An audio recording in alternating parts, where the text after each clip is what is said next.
Il est, lui, l'un des compositeurs contemporains les plus joués au monde. Une vie de musique, c'est le grand angle de ce samedi 23 janvier.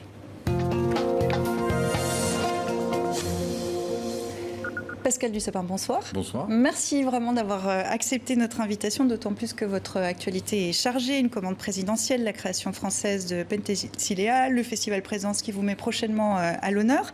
On va en parler de tout ça. Et avec aussi Océane Goannec du service culture. Bonsoir Océane. Je crois que pour faire les présentations, déjà pour commencer, je crois que vous n'appréciez pas tellement qu'on vous présente comme compositeur de musique contemporaine. Vous préférez écrivain de musique. À vrai dire, je préfère compositeur tout court, mais le fait est que je suis un écrivain de musique puisque j'écris la musique. Donc à la fin, ça fait quelque chose qui ressemble à de la littérature. La musique est un langage. Je ne sais pas ça. Je ne sais pas si la musique est vraiment un langage. En tout cas, elle est le langage par lequel je m'exprime, je fais part de quelques idées. J'ai lu aussi que vous redoutez de parler de musique. Est-ce que c'est vrai ? Oui, c'est vrai. Ouais. Pourquoi ? C'est parce que je crois que c'est Roland Barthes qui disait que la musique ne dit rien. Mais c'est là où justement il convient d'être prudent sur la question du dire, parce que on sait bien qu'elle nous dit tout. Mais comment le dire ? Bon, alors vous allez vous faire un petit peu violence avec nous, on va vous garder pendant plusieurs minutes. On va écouter d'abord votre musique. Création à la Monnaie de Bruxelles en 2015. Le mois dernier, votre 7e opéra était présenté en version de concert à la Philharmonie de Paris. Il faisait l'objet d'une captation, extrait de Penthesilea.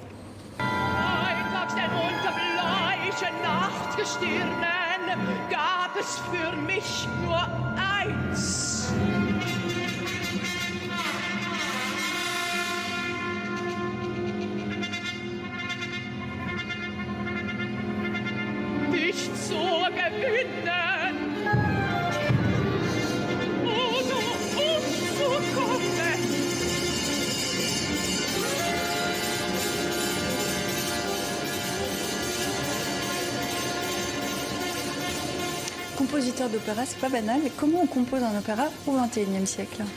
Comment on compose ? On compose avec sa main, enfin on écrit. Oui, vous voulez dire pourquoi ça existe encore ? Pas forcément, mais pourquoi si peut-être, pourquoi pas, pourquoi ça existe encore ? L'opéra, c'est peut-être le moyen que j'ai trouvé, je ne suis pas le seul naturellement, mais c'est au cas le moyen par lequel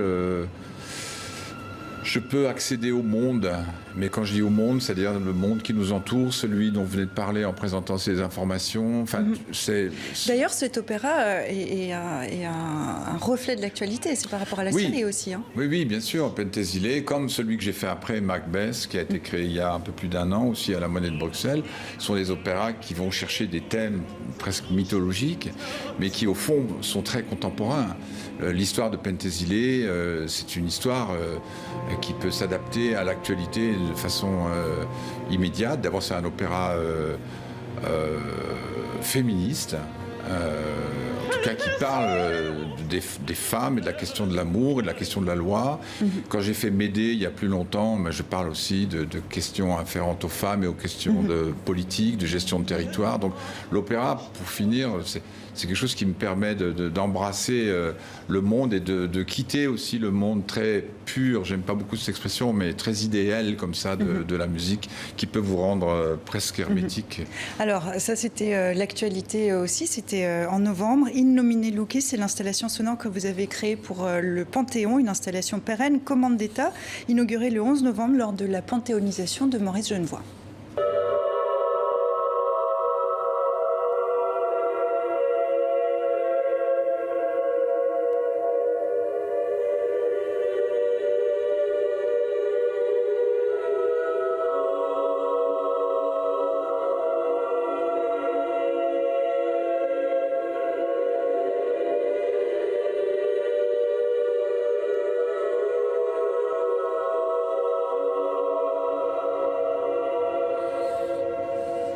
Alors on peut rester dans le Panthéon pendant des jours sans jamais entendre la même chose. Vous dites-vous que ce n'est pas seulement une commande d'État, ça vous touche aussi personnellement ?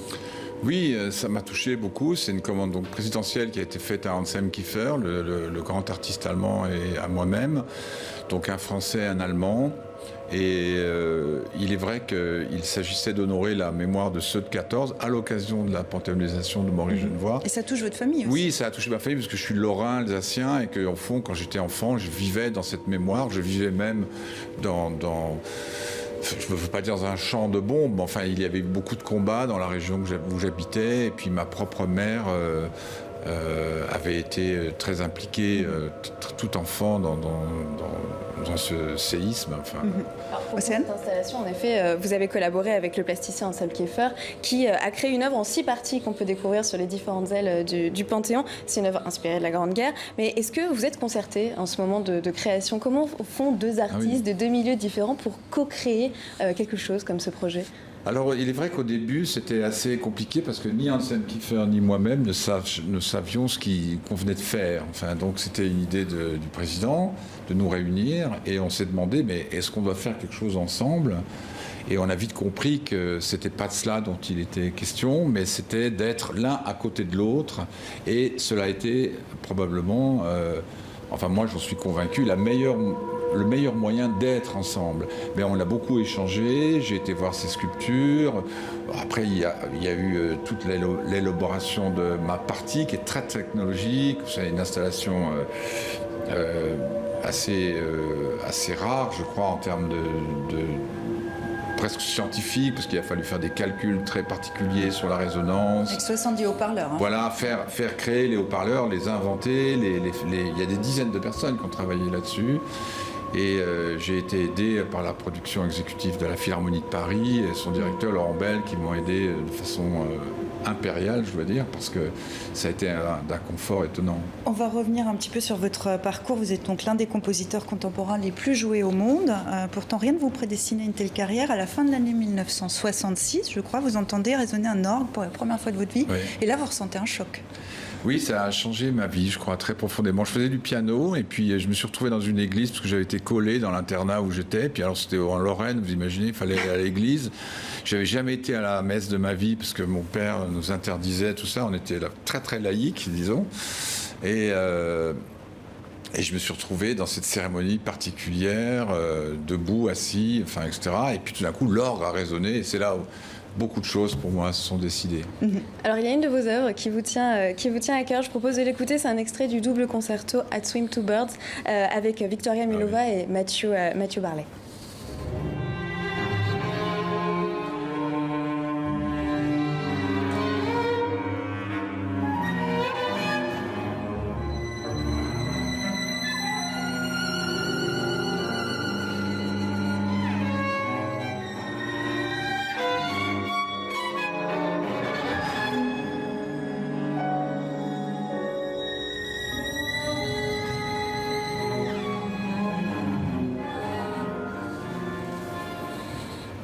Vous avez tenu à écouter cette pièce-ci en particulier, pourquoi? Cette pièce-là, elle est pour moi très importante parce que l'histoire qui me lie à Victoria Milova, qui est une des plus grandes artistes violonistes au monde, est venue à moi en quelque sorte de façon un peu comme l'orgue dont on parlait tout à l'heure. En fait, elle m'est tombée dessus comme ça. Et elle avait écouté mon concerto de violon à Londres. Et elle voulait quelque chose pour elle et son mari. Et c'était pas une idée à moi, mais ça l'est devenu évidemment après. Et tout ce qui a procédé, non seulement du travail, qui a duré, c'est très long d'écrire la musique, mais en tout cas toutes les répétitions, tout le travail avec elle est une des plus grandes expériences de ma vie. Et tellement son exigence est démesurée, quoi. Alors, on dit souvent que vous êtes le compositeur français par excellence. Qu'est-ce que ça veut dire? Est-ce que c'est lié à votre organisation harmonique? Expliquez-nous. Écoutez, est-ce que votre musique est française? Il faudrait demander aux gens qui trouvent que je suis un compositeur français. À la vérité, on sait que les Français sont réputés pour une organisation verticale de la musique. Enfin, bon, comme si les Allemands n'étaient pas capables de le faire. Mais voilà, il y a des idées autour de la transparence, des choses comme ça. À la vérité, moi, je me dis jamais compositeur français. Mais en fait, on peut être français à travers sa musique.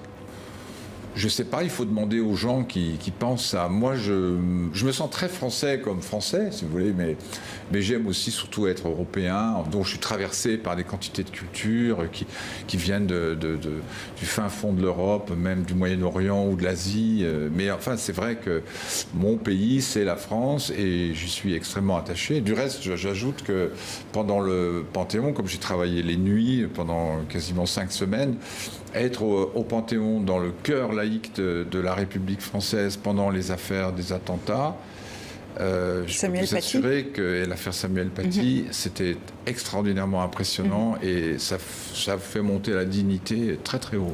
Et votre actualité est française aussi. Vous êtes à l'honneur de Radio France pour le festival Présence. Ça démarre dans 10 jours. Et en ouverture, votre œuvre Au Mensch.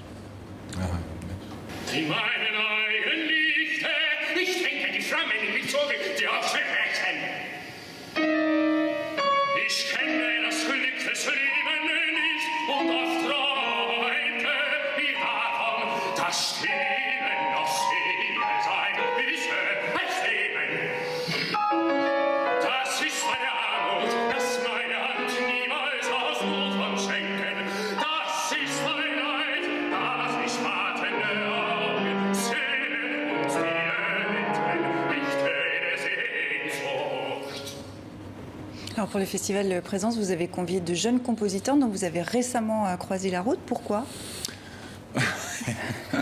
Parce qu'ils me plaisaient. En l'occurrence, c'était 2 jeunes femmes et que j'ai rencontrées à l'Académie lyrique de Festival Aix-en-Provence. Et puis, j'étais en charge d'une quinzaine d'artistes, pas uniquement des compositeurs. Enfin, il se trouve que j'avais 5 compositrices que j'avais sélectionnées moi-même. Et puis d'autres, des metteurs en scène, des gens qui travaillent autour de l'opéra, tous des grands professionnels déjà. Et j'ai aimé ces 2-là. Et j'ai tenu à ce qu'elles soient présentées au sein du festival. C'est aussi un coup de pouce dans cette période très particulière ? Oui, bien sûr, oui. On a fait ça pour moi quand j'étais très jeune. Mais là, on vit une période très particulière. Vous avez peur pour la jeune génération, ceux qui viennent après vous ? J'oserais vous dire que j'ai jamais peur, mais... Je ne suis pas hanté par ces dragons-là, mais en tout cas ce dragon-là. Mais on dit que les commandes reviennent souvent au même compositeur. Oui, c'est vrai, oui, c'est vrai. Mais c'est pas si vrai dans le cas de la radio, qui a un programme de commandes très important destiné aux jeunes compositeurs, et voire aux moins jeunes. Mais pour répondre directement à votre question, c'est vrai que la période d'aujourd'hui est très très difficile. On pense souvent que les artistes sont aidés par l'État. On a entendu la ministre de la Culture dire il y a tant d'argent. Il ne faut pas oublier que la plupart de cet argent va aux institutions, aux salaires. Il y a 2 poids, 2 mesures. Les artistes ne sont pas des salariés. Ce sont des gens qui inventent les moyens de leur production. Et quand on est très jeune, c'est extrêmement difficile. Et cette période, effectivement, n'est pas propice à la prise de risque. Donc j'espère que tout ça se réglera, évidemment. On va y venir à ces conditions de création culturelle en ce moment. Et puisque le festival se tiendra sans public, ça c'est typique de notre année, comme tous les événements culturels en ce moment. Mais ce n'est pas le cas partout en France, mais en Espagne notamment. Là-bas, les lieux culturels sont autorisés à ouvrir depuis juin. Je vous propose un petit plongeon à Madrid. Une salle de théâtre animée qui attend son spectacle. Non, ces images ne sont pas d'un autre temps, mais de cette semaine.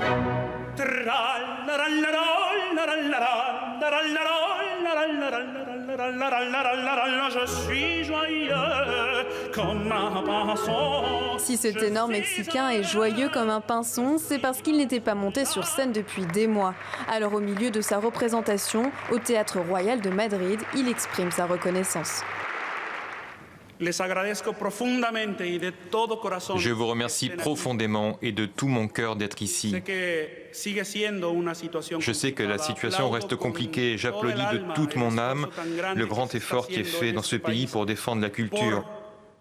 Parce que la musique prévaut, parce que c'est aussi plus que nécessaire pour le cœur de l'être humain. En Espagne, les lieux culturels sont restés ouverts malgré la nouvelle vague de contagion. Ils font partie des établissements essentiels tant qu'ils mettent en place un protocole sanitaire strict. Comme la prise de température à l'entrée, une jauge réduite, un siège d'écart entre les spectateurs et un traçage des cas éventuels.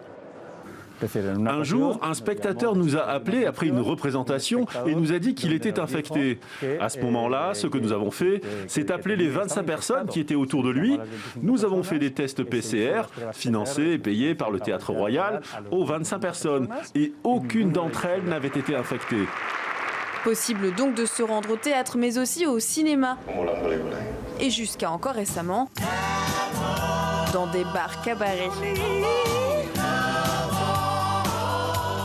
Ce n'est pas la même chose, non. On ne peut pas danser, on ne peut pas se déplacer de table en table, mais par rapport à d'autres pays, c'est déjà bien. Hélas, le Berlin Café a depuis dû fermer ses portes jusqu'à nouvel ordre. C'est sur son canapé à présent qu'il faudra se déhancher. Pascal Dussapin, quand vous voyez ces images là, de théâtre ouverts dans les pays voisins, où là-bas la culture est considérée comme essentielle, contrairement à la France, vous vous dites quoi? Je dis que je suis assez furieux parce que, effectivement, personnellement, je ne comprends pas pourquoi on a fermé les théâtres.